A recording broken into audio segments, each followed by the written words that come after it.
Hello, my name is Ken Sarber. I'm a fourth grade math teacher with Agora Cyber Charter School. This is my sixth year as an elementary teacher. I love math. I originally went to school for engineering and I've always loved math, and I decided to become a teacher.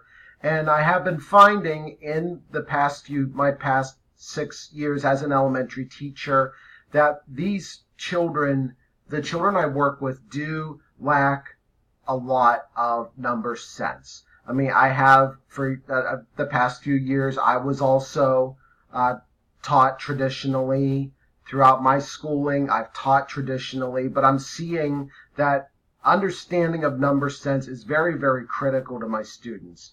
I want to learn this and I want to grow in understanding number sense so I can effectively teach my students so that they can have greater strategies to apply in their math tasks and in future math classes. So I'm very interested in the number 201 basics, and I want to thank you, Christina, and everyone involved with building Math Minds. It has truly been a blessing to me since I came across your website, and I thank the Lord for it.